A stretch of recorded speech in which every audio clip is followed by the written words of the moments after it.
તંત્ર જ્યારે આંખ આડા કાન કરવા લાગે અને પ્રજાને બુદ્ધિ વગરની સમજે ને ત્યારે સમય ઉપર પરચો બતાવવો પડતો હોય છે. ફરી એકવાર આવું જ થયું છે. ઘટના આવી છે સુરતથી, જ્યાં તંત્રને એવું લાગે છે કે દારૂબંધી છે, એના સપનામાં જીવે છે, પરંતુ જે રિયાલિટી ચેક છે એ કંઈક અલગ જ બોલી રહ્યું છે.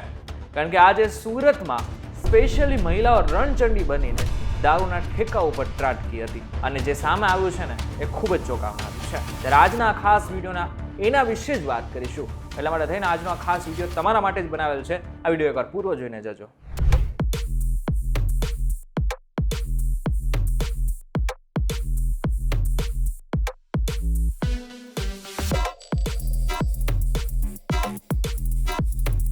નમસ્કાર, welcome back fox VTV digital પર તમે જોઈ રહ્યા છો ડેલી રોઝ અને હું છું આપણો દોસ્ત કરણ ચૌધરા.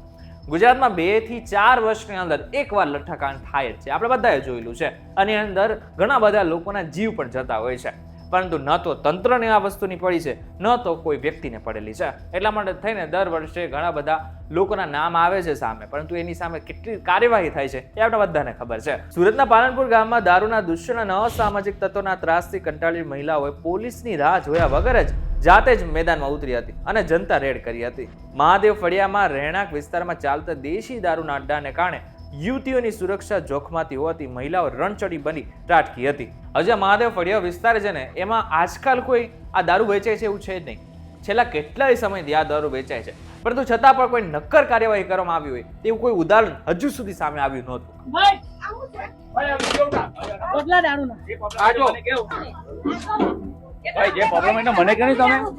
હવે સીધો સવાલ સરકારને, ક્યાં સુધી રાહ જોશો?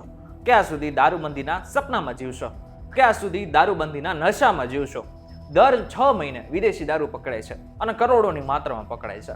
આટલું જ નહીં, દર 2 થી 4 વર્ષની અંદર લઠ્ઠાકાંડ પણ થાય છે, પરંતુ તમે તો કદાચ તમે જ છો, કારણ કે સરકાર સામે હજુ સુધી કોઈ બોલી નથી શક્યું અને બોલશે તો એનો શું અંજામ થશે એ લગભગ હવે ગુજરાતની જનતાને ખબર પડી જ ગઈ છે. હવે જો સાંભળવામાં કદાચ કોઈ નવું નહીં લાગે, પરંતુ મહત્વનું છે કે ગુજરાતમાં ગલીએ ગલીએ ક્યાંક ને ક્યાંક દારૂબંધીના લીરા ઉઠતા હોય આપણે બધાએ જોઈ લીધું છે. કારણ કે હવે એક ફોન કરો અને ઘરે બાટલી આપી શકાય એટલી સુવિધા અત્યારે ગુજરાતમાં ઠેર ઠેર છે. હવે તમને એમ લાગતું હશે કે હું હવે બધી જ વસ્તુ હવામાં વાત કરી રહ્યો છું, તો હવે તમને થોડુંક પ્રૂફ સાથે પણ કહું.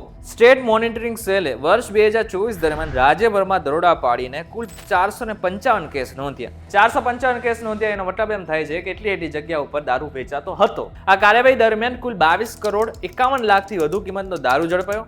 એટલું જ નહીં, પોલીસે કુલ 51 કરોડ 93 લાખ રૂપિયાનો મુદ્દામાલ પણ જપ્ત કર્યો. હવે આમ જોવા જાય તો પોલીસે બહુ સારું કામ કર્યું કે ખરેખર જે દારૂ હતો એ દારૂ પકડાયો, પરંતુ એ જ જગ્યા ઉપર ફરીથી એકવાર દારૂ ન પકડાય એની જવાબદારી પણ પોલીસની કહેવાય છે. સૌથી વધારે મહેસાણા, વડોદરા ગ્રામ્ય, ગોધરા, સુરત ગ્રામ્ય, નવસારી, સુરેન્દ્રનગર અને બનાસકાંઠા જેવા વિસ્તારોમાં પણ 1 કરોડથી વધુનો દારૂ ઝડપાયો. એટલે કહેવું પડે કે શરમ કરી લો થોડી, કારણ કે જ્યાં સુધી દારૂબંધીની વાતો કરશો ત્યાં સુધી કાંઈ નહીં થાય. ઠોસ નક્કર પગલાં લેશો તો ચોક્કસથી ઘણું બધું થઈ શકે છે. આ ગુજરાત ગાંધીનું ગુજરાત છે અને આ ગાંધીના ગુજરાતમાં જ અસત્યની વાતો કરશો તો કેવી રીતે મેળ આવશે? ત્યારે આશા રાખીએ છીએ કે અમે તો અમારી વાતો કરતા રહીશું, કારણ કે અમારું કામ છે અરીસો બતાવવાનું. હવે તમારું કામ છે કામ કરવાનું, તો તમે કેટલું કામ કરો છો એમ જરાક કોમેન્ટ કરીને ચોક્કસથી કહેજો. ટાઈમ મળે તો અમારા સુધી પહોંચી જશો. ફરીથી મળીશું નવા વિડીયો સાથે, નવા કોન્સેપ્ટ સાથે. ત્યાં સુધી અમને રજા આપો. નમસ્કાર.